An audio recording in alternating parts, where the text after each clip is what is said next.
Welcome, welcome, fellow Biafrans. Thank you so much for joining, wherever you are joining from. I appreciate everybody that have connected to this broadcast. Please share the broadcast in your own channel, share the broadcast in your own platform. You can share to your WhatsApp group, share to family and friends. Try to spread the message so that people will get the information on what is happening. Remember, as usual, we come here to speak about the plight of the people in the country called Nigeria, the indigenous tribe. Not only the Biafrans, not only the Duduans, not only the Middle Belt, but every indigenous tribe in the country called Nigeria will come out to speak up about the things that are happening there. We are not here to preach hate speech. I'm not preaching hate speech. I'm not talking down on people, nor attacking any particular individual. I am standing against everything that stands against Biafra and everything that stands against the freedom of the people. I come on a daily basis to speak up about the plight of the people, and I welcome everybody that is joining me from time to time. Everybody that is supporting this channel against all the attack. A lot of attack is coming to the channel, suppressing. Sometimes they wouldn't allow me to connect. Sometimes they will not allow me to broadcast. But anytime I have the opportunity, I'll come out to broadcast. It doesn't matter the number of people we have. We have a lot of followers, but the notification is not given to them and they are being suppressed, and make sure that people do not see our message. But we will continue to preach that message. Even if it is one person, two people, and the two people share the information, others will get it. And with time, everybody will continue to get the information. We cannot allow them to push us away. The social media is in our hand. That is the only tool we have as agitators, only tool we have as freedom fighters. And we have to hold that tools very strong. We will never allow them to take it away from us. No matter how they try, they will never succeed. So I welcome everybody that have joined. MC Obozo, thank you so much for joining. MC Anete Amuche, thank you so much for joining. Friday Peters, thank you so much for joining. Friday, my brother, thank you so much for joining. Chidi Simosu, thank you for joining. Chidi Kinsley Okokuru, thank you so much for joining. Kinsley, I appreciate everybody who have connected. Those I call their name, those I've not been able to call their name, I appreciate everybody have joined. Today, we are going to discuss about the very important issue, and we're going to dialogue this issue with a very particular video that I'm going to play. Prosper Amadi, thank you so much for joining, Prosper. I'm going to do this today progress with a video. There's a video that I saw online. I watched the video, and I felt I would share that video with you. That is why I used the topic of saying, speak up the truth, remove fear. So many people are afraid. They cannot speak up. They cannot say the truth. They cannot say that which is right. So many people who are supposed to be defending their own people and representing the people are afraid of speaking the truth. People are afraid of speaking up because of what will happen. Some are afraid of because of what they will eat. Some are afraid to lose their friends. Some are afraid to lose their benefactors. Some are afraid to lose money in their account. Some are afraid to lose one thing or the other. That is why they are not speaking up. But I thank Chukwu Abiyama that there are still some people who are brave. There are still brave men who are speaking up and saying things the way it is. Against all the attack, against all the intimidation, against all the blackmail, there are still some men who are standing ground and telling us the true situation of things in the country called Nigeria. Sean, thank you so much for joining. Morgan, thank you for joining. Morgan, Biafra IPOP, thank you for joining. I appreciate everybody that is connected. We will continue to speak up, say the truth and nothing but the truth. And I thank you, there are still so many people who are brave enough to speak the truth, even in that contraption called Nigeria, among the elites. And the person we are going to make this message today with, we are going to preach this message today with the message of one of our brother, one of our father. Is a father to every one of us. This is somebody whom our Supreme Nandi can respect so much. Our Supreme Nandi can hold him in a very high esteem. Mazen Nandi Kanu talks very good about him. That is why anybody that Mazen Nandi Kanu talks good about, you have to watch it and watch it again. Watch closely. There is something very, very important in the life of that person that makes Mazen Nandi Kanu to talk about the person. The only thing that Mazen Nandi Kanu sees about people, and one thing that attracts people to Mazen Nandi Kanu is consistency. When Mazen Nandi Kanu see that you are consistent, he is going to praise you and he's going to stand close to you and begin to look into you. That is why Mazen Nandi Kanu respects this man so much. And we are going to talk about his video. I'm talking about our father and one of the statesmen in that country called Nigeria, Adebanjo, the leader of the Afenifere today, Adebanjo said in his word, what he said yesterday, he's saying today, and he's going to say tomorrow. What he has been saying many years ago is what he's saying today. He is still preaching the same message.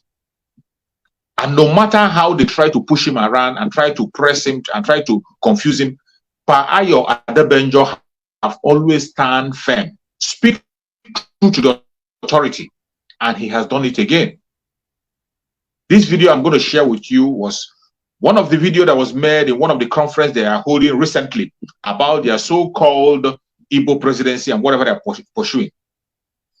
When they are talking about Igbo presidency, of course, we don't have anything to do with the Igbo presidency. Those of us who are standing with Mazen Nnamdi Kanu, the followers of Mazen Nnamdi Kanu, IPOB members, we are not part of the Igbo presidency. Whoever is talking about the Igbo presidency, we are not part of it. But I'm going to share with you a very important statement that was made in that very discussion. When all those discussions were made, Adebanjo was still standing firm, speaking true to the authority, saying it loud and clear to everybody to hear. And I'm going to share that video to you, to show you the state of Nigeria, because some people seem to be deceiving us. Some people are so scared that they cannot speak the truth. Some are so scared they can't be able to speak the truth. They continue to dance around words. Even when they see this truth staring at their face, staring them at the face, they are so scared to talk about it. But I thank you that we'll still have somebody like Adebanjo, and he's there, still speaking up and saying the truth against all odds in every situation. When all hope is lost, when there is nobody talking, when there is nobody who has the liver to stand in that contraption called Nigeria to speak, we still have somebody like Adebanjo speaking loud and clear to the authority and telling us the true state of the contraption called Nigeria. That is something you cannot deny. It is not all well, and he is making it clear to us. I'm going to play the video in parts to show you some important statement that Adebanjo made. For those of you who don't know why you should stand and continue to ask for the breakup of that contract called Nigeria, you have to see a reason. For those of you who are seeing certain wrong information that you see them pushing around, both when they are talking about the Igbo presidency, the Igbo president are talking about, if Nigeria were to be a country, a responsible country, a country that people are working on remit, on merit, a country that respects the rule of law, nobody will be talking about Yoruba presidency, Igbo presidency, or any ethnic presidency. You'll be talking about the Nigerian president. That is what we'll be talking about. But today, you have seen what they are campaigning for. Every region is campaigning for their own. Even when they know legitimately, when it comes to their regional section or whatever they are divided, if you follow on that their step, the same foundation they laid, you follow that their foundation, it is very clear that the people who are supposed to produce the presidents in 2023 is the Southeast. We are not part of it. We are not looking for any presidency of any kind. Those of us who are the followers of Mazen Nnamdi Kanu, we are not part of it. We are not part of it, but we will continue to push out the truth. I thank God that we still have people who can say the truth. That is why I will share these videos with you. Listen very carefully to every word that Adebanjo has to say in this video. Listen carefully. You will learn a lot. You will learn a lot. You will know that you are not standing alone. We still have people who have the truth. And that is why Mazen Nnamdi Kanu talks very good about Adebanjo. He respects Adebanjo so much, respect him so much, because this is a man that is very, very consistent. Let us to listen to what he has to say about the situation of the contraption called Nigeria. Let's watch.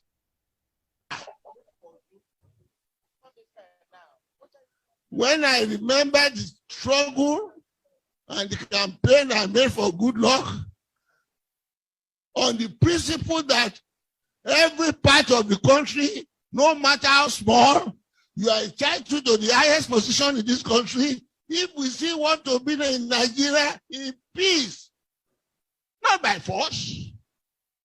It's a question of national cake. It's a question of national equality. The Nigeria which I fought for, and I repeat, fought for, because I took part in the fighting, I am a follower of Awolowo, a follower of Azikwe. And Azikwe was my leader before I followed Awolowo when he started to follow Christianism. I am one of the earliest Sikhs. Why? We want one Nigeria. But not one Nigeria where one would be dominating the other. Not one, you want the unity of the horse and the rider. Where the northern will be the rider and the rest of the country will be the horse. No! If it should be that, it is to thy church, O Israel. No, you see, we are at a crossroad now. And I'm too old enough to be bending facts. My position is to say it as it is. The North doesn't want to yield power. And they know the way to do it is to divide the rest of the country. While they are struggling, they put their candidate up. Look at what is happening. All those who agree that we should be doing the thing on rotation. And to remind you, don't let them deceive you. Rotation is not the question of now.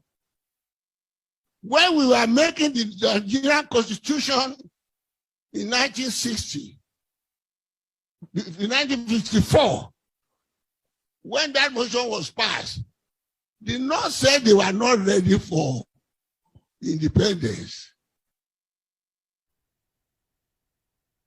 I hope you heard him very clear. I want you to pay attention. Later, you can watch that video again. You can go back and watch it again. He made a very critical point there, that you cannot force anybody to be in Nigeria. The man that is talking is 90 years plus, either 94 or 95 years plus. 94, 95 years old man, by Adebanjo. He said that you cannot force anybody to be in Nigeria. And the Nigeria they fought, that is not the Nigeria they fought for. And he said the present Nigeria you see is about the horse and the rider. The Fulani Caliphate are the rider. Why every other indigenous tribe are the horse? They are riding every other tribe. That is the situation. But Adebanjo is making it clear that the contraption called Nigeria cannot survive the way it is. It can never ever survive. And they are not making any change. He made it clear, he said it clear, that if they continue to run this country the way they are running it, a horse and the rider at the back, that if that is the case, that is what they want to operate, to your tent, O Israel, everybody should go their separate ways. That is what Adebanjo said. You know, sometimes when we talk, they say you are not born during independence. They say you are not born during the Civil War. You are not born during this. Why are you talking? You don't know this. The man that is talking now is a man who was there during the independence. Is a man who was there from the grassroots. He was there from independence. A man of 90 years plus. He witnessed it all. And he is telling you the kind of Nigeria they formed. He is telling you the kind of Nigeria they formed. And he is telling you that you cannot force anybody to be in Nigeria. You can't force anybody to be in Nigeria. So you see, when Biafran people are telling you that they want to be part of Nigeria, Oduduwa said they don't want to be part of it, Middleburg said they don't want to be, what they are saying is their right. They are saying the right thing. It is not a crime to say so. It is not a crime to say so. Even the white men that formed that contraption, the white men that brought us together and merged us together, they didn't make it that we will be together forever. They did not have a plan to keep us together forever. They made it that at a particular point in time, after 100 years, that everybody can go their separate ways. And that time they mentioned have expired. It have expired. The time have expired a long time ago. And now people are asking to go their separate ways instead of those who call the legislators, those looters, those criminals who call themselves politicians, those who are today parading themselves, fighting for their so-called Igbo presidency, fighting for one president, projecting themselves for 2023, instead of them to come together. Instead of them to come together and begin to decide on how to break up this contraption so that people can go their separate ways. Because it is obvious that people do not want to be together anymore. The Southwest don't want to be there. The Southeast don't want to be there. The North don't want to be there. Why is it so difficult for these criminals who call themselves politicians, who call themselves lawmakers? Why is it so difficult for them to come together and break this very contraption peacefully and let people go their separate ways? Why is it difficult for them? When you see the young people demanding for it, they call it a crime. They be talking about it as if we are saying something that is forbidden. Today, you have seen a man of 93 years, 95, 94 years, 95 years old man who was there during independence. He was there. Even before independence, he was there. He witnessed everything. He was there before independence. He witnessed everything, and he is telling you that you can't force anybody to be in Nigeria. And the kind of Nigeria they plan was not a Nigeria where you force people, where you make some people second-class citizens. It's not a Nigeria where you make the horse and the rider. It is not a Nigeria where you ride on people's back. It is not a Nigeria where a Fulani will be made to rule over others. That wasn't the Nigeria that even the British planned for. It wasn't the Nigeria that these people signed up with. It was not the Nigeria that themselves, people like Adebanjo, who were there before independence, the Biafrans and the Ududuwa people who were there before independence, that was not the kind of Nigeria they signed up for. That is why we are calling for a breakup today. That is why we say we don't want to be part of this contraption any longer. He made this speech while we are talking about their so-called useless 2023 election. This is a man who has been consistent. He has told them before that unless they go back to regional government, restructuring, proper restructuring, that he is going to ask the people from the Southwest not to participate in the election. He is still talking on the same line of statement. That is still the same thing he's saying today. He still said the same thing. And to go further, he went further to explain, to tell you the criminality in the whole thing. When they are telling you about zoning the presidency, zoning the presidency either to the southeast or to the southwest or to the north. When they talk about zonal, you see today, they have changed that zonal system that we're talking about. During the time of Buhari, the topic was zoning was the topic. Every one of them accepted zoning. All of a sudden, today, that it has become very clear that the southeast has to be in charge. The zoning is nowhere to be found. They don't want to talk about zoning. Now today, they are talking about a different thing. They are talking about a different thing. They don't want to hear about zoning anymore.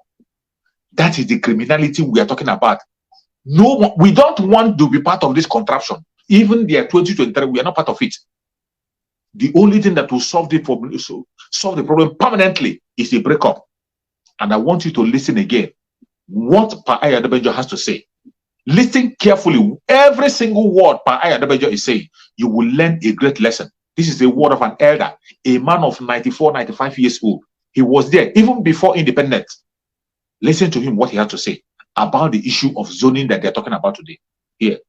Who agreed that we should be doing the thing on rotation? And to remind you, not let them deceive you.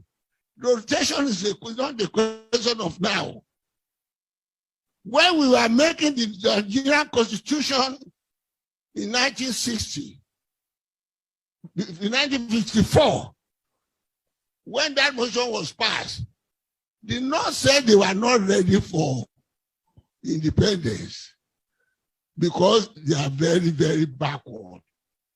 They haven't got enough people. If you have independence now, only the South will dominate them. It was who persuaded the Savannah of Sokoto. I've said it and I wanted them to refuse. Don't go away. He said they were going away because they want self-government services. No. Araba, go to history. What I'm telling you is not what I think about. It's what I read, what he said. Araba, I'm going to no more Nigeria. I went further to make a 9-point program of us not be separate from Nigeria. Till today, people are blaming Chief of drawing him back. They should have allowed him to go there. Maybe there could have been peace in Nigeria now.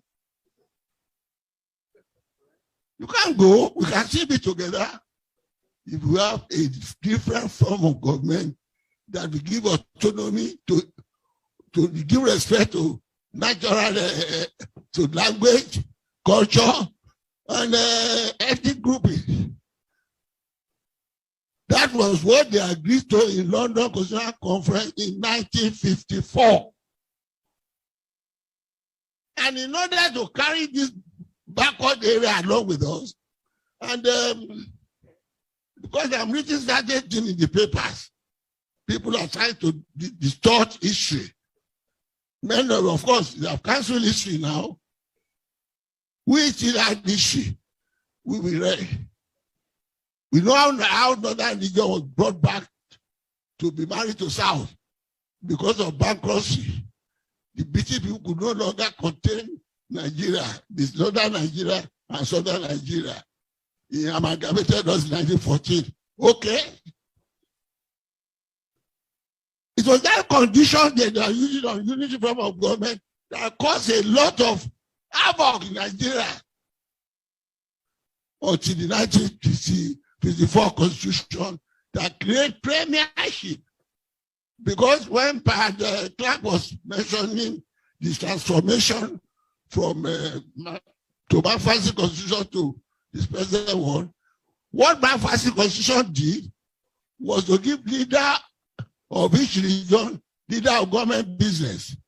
It was after the fight for federalism was fought in London Conference in 1954 that the foundation for presidency was created. It was at that time they created premiership in the Constitution. And that was when we have the autonomy in the region. The Eastern region, the Western region, and the Northern region. To the extent that each region had an embassy in London to show the autonomy we have with limited powers to the federal government. It was also at that time that the question of derivation was established. What we now call resource control. Because they are using the money of the South for the North. By the time we did it, the North had this money through the revenue of groundnut. The South, the West had through the revenue of cocoa. And the East through the revenue of rubber and palm kernel. And the agreement there was that, well, derivation will be, everybody must contribute to what he has. And then we are then living in peace. It was at that embassy they established after the self-government mission that was why I got married in 1960. So what I'm telling you is what I live with. That autonomy was there. We are living in peace until the military intercussions. Even before military intercussion, the derivation was carried on in the South. When oil was delivered, it was still on derivation. All the problems we are having now is as a result of the military intercussion and the fraudulent constitution we are operating now. The contents of the fraudulent constitution that made the president the most powerful president in the whole world. And that is why you deceive yourself if you think Buhari will ever change the constitution. He will not. Because the moment that is done, all the aura, all the fear, all the, you can't say you support the North, you can't be the president, will go. Because they acquired that president under that constitution. And I'm glad I saw him on the air yesterday, saying it was a consensus among them.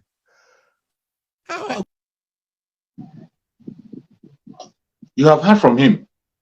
From everything Adebanjo have said on that very video, for everything you have said, you can see very, very clear that there was never a time Nigeria was made to be the way it is.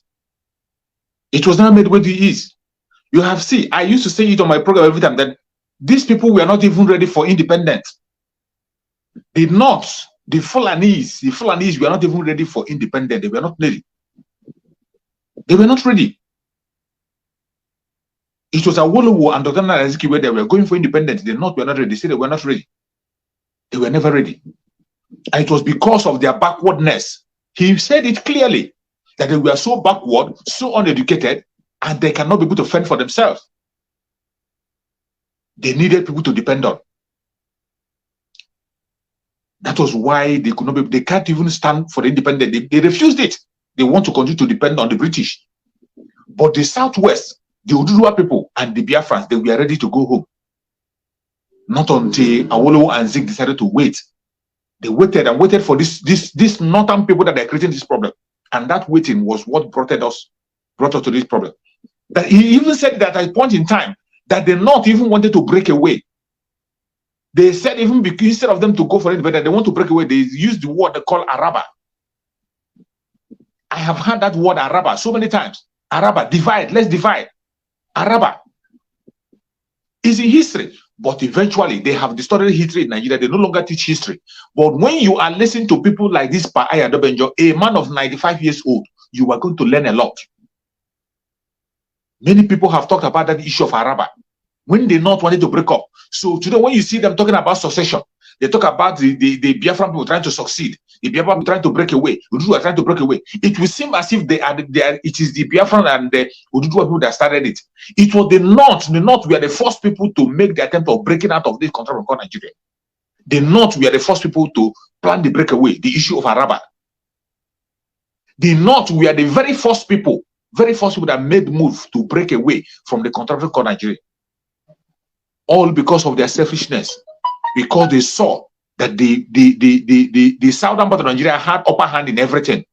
The southern part of Nigeria had the wealth, they have the brains, they have the wealth, they had everything on there. So they felt cheated. They wanted to break away, not because they had anything, not because they were brilliant, not because they had the wealth, but because they didn't want they didn't want the South to see as the people who are in charge. Instead of the South being in charge, they wanted to break away.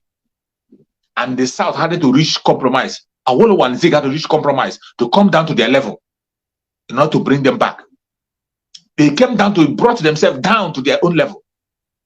And even as at that, there was a government of regional government. There was a regional government where people have to operate on their own level. You saw the explanation from Adebanjo. After the video, you can watch it again and again. You will see the explanation of Adebanjo. Then there was regional government. Each region were operating their own. The southeastern region, we are on their own. The southwestern region, we are on their own. The northern region, we are on their own. And each one of them had their embassy in UK. Each one of them have their own embassy in the United Kingdom. That was how it was intended to be. Every region will be on their own. But what do you see today? Today, what you see is out of their selfishness and wickedness, they have decided to compound everything, create enmity in the regions. They have divided the region, create division. They created so much division that even the regions can no longer be able to match together. The Fulani Caliphate have created so much division in each region. In the old southeastern region, they have divided the old southeastern region. They divided them so much that they don't. You see some people in that very area don't want to meet themselves eye to eye. The same thing they did in the southwestern region. They have destabilized the southwestern region with religion and all whatnot, that some people don't meet eye to eye. This is what they have done. This was not the intention. That was not the original form of the contraction. That company called Nigeria. Even as at that, the company was not meant to be forever. It was meant to be for a certain period of time, and people will go their separate ways. But because of the backwardness of the North, their wickedness, because of the wickedness of this Fulani Caliphate and their idea of conquering everybody, the idea of preaching their Fulanization, the idea of sending their Quran into the Atlantic Ocean, they want to hold everybody down. This is why everybody has to wake up. It doesn't matter even if you're not a Biafra. As long as you're from an indigenous tribe in that country called Nigeria, it is time for you to wake up. Wake up and fight for your freedom. If you don't fight, you will live to regret it. If you don't fight now, you will live to regret what is going to happen. The time to fight is now. The time to fight, to free yourself is now. Because Nigeria can never ever survive. The least you can get in Nigeria, the least you can get to make Nigeria work is regional government. That is the least you can get. Regional government is the least you can get to make Nigeria work. But from the look of things, from the way things have been done, seen now, There is no single plan that is going to lead to that regional government. Every single one of them you have seen coming out for president. Every single one of them, it doesn't matter if they're Yoruba, Hausa, Igbo, or whatever they are, coming for presidency. They are coming to cement that wickedness. That is what they are coming to do. No matter whom they are, every single one of them is still coming to come and uphold that 1999 constitution, to continue to hold that slavery, to make sure they hold their people down. And remember, Adebanjo have said it and made it very clear that the North do not want to leave that power. Adebanjo said it. A man of 94 plus 5 years, 94, 95 years old, he cannot be lying. He is too old to lie. He doesn't have anything to lose. He has said it, that the Fulani Caliphate do not want to leave power. They still want to hold power. They don't want to leave it. There is no plan whatsoever to leave it. That is why every Biafran, wherever you are, you have to stand up and sit up. Our Supreme Namazin Nandekano has been preaching this message. This same thing Adebanjo is saying is a lesson that Mazin Nandekano have taught every one of us, and some of us seem to forget. This was what Mazin Nandekano was trying to push forward, that they made them to go and kidnap him today. Simply because he is asking for that same, allow him to go with his region. Allow him to go with his region. The old Southeastern region, allow him to go with them and have their own independence and their own nation. That is why they kidnapped Mazin Nandekano from Kenya. You see why we must have to sit up and fight. The fight is not just for Mazin Nandekano, it's not just for the Biafran. Even though Duduwa and they do better, every single one of us have to open up our mouth and begin to fight and speak up. Speak up the best way you can. You have directly from an elderly man who was there before independent and after independent. And I want to play another part of the video from him. Watch every video I'm playing. Listen to it carefully from beginning to end. Listen carefully. You are going to learn a lesson. You will see what Adebanjo have to say when they are talking about competence. They are talking about competence. They said now they want a leadership. They want somebody who is going to rule Nigeria, a competent person, a competent hand to rule Nigeria, a competent hand. Somebody who's going. Listen to what Adebanjo have to say about competence of who is supposed to rule Nigeria. When you talk about competence, who is supposed to rule Nigeria? Watch this video closely and hear what an elderly man, a statesman, Adebanjo has to say. Watch. You can't be the president. We'll go. Because they acquired that president under that constitution. And I'm going to lie. I saw him on the air yesterday saying there was that consensus among them. How Agubula is talking like that? If he has forgotten, we have not forgotten, it's on record. And do remind him, in 2014, when they were campaigning for Buhari, he said it was the tongue of the North. And when we have it for keeping. I have quoted it in many press statements, and I was expecting him to deny. Is in the process of keeping it now, they are now doing for you. When it is now the turn of the South and the Southeast, they are now propounding a new theory. The question of merit, the question of all that. My dear, it was the question of merit. Who in the North? All of them. Hold on.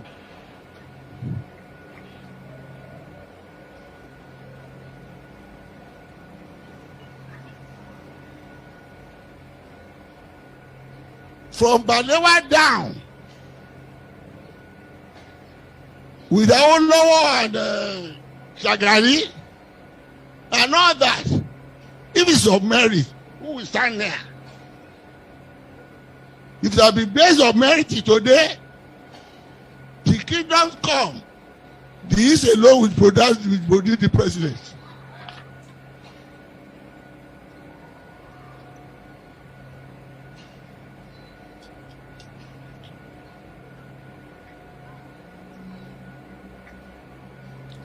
I am saying all this to tell you that all this question, you go and sell yourself. Did you hear him? Did you hear what Adebanjo said? Adebanjo said, and he made it clear, that if you are talking about merit, based on merit, that the Igbo people will continue to rule that country until thy kingdom come. Adebanjo made it clear. He made it very clear that if you are talking about leadership based on merit in Nigeria, that no other tribe we have access to the presidency except the Igbos until thy kingdom come. He didn't miss word in saying it. The man that said that word is from Ududua land. A 95, 94 years old man, 94, 95 years old man, who was there before independence. He is saying even from Tafawa Balewa Dam Wall, even from Tafawa Balewa to their highest anybody you can talk about in their place, that when you talk about qualification, competence, that who among them can be able to stand before the Biafran people, the Igbo Biafrans? That if you base it on confidence, on competence, when you base it on qualification, that there is nobody that will handle that post until thy kingdom come, it will remain in Biafran land, in Igbo land. That is the truth, the bitter truth that even an Igbo man cannot say, the bitter truth that even the Igbo politicians cannot be able to defend. You see the kind of truth that is coming out from an elderly man, a statesman. This is what we call a statesman. This is what we call a statesman. He is not an Igbo man. He's an Ududua man from Ududua land. But he stands for the truth. Very, very consistent. Very, very consistent. Now you know why Mazen Nanekano talks so much about him. You know why Mazen Nanekano hold him to a very high esteem. By Ayo Adebanjo, the leader of Afenifere. Are yet to wake up from your slumber or your sleep and get the point that we are exiting Nigeria. Exiting Nigeria is not going to come from the platter of golden plate. You have to sacrifice for it. And we are ready to sacrifice everything, including you, if you come and stand on the way of freedom. So you need to know how serious we are. We are damn serious. Some of you are not getting it. You think we are here to build political movement? We are here for freedom. Freedom comes with price. Okay? The only thing you can do is to comment on social media. Don't ever stand on the way of Biafra freedom. We crush you. Their interest is suppressed. Biafra is the key. Once they can hold Biafra down, they can hold the whole of Africa down. Hey, freedom fighting, sorry. Because all these people are criminals, they are saying there is no way this man cannot be a criminal like themselves. They don't have a different breed altogether. They don't know that. I am Nnamdi Kanu. I don't do all this nonsense you do. My father was a very rich man, not ostentatious. I had the finest education that his money could afford. We are not poor. Have never been. That is why a poor man cannot be a freedom fighter. If you're not full of yourself, you cannot be a freedom fighter. You cannot go everywhere. We must continue.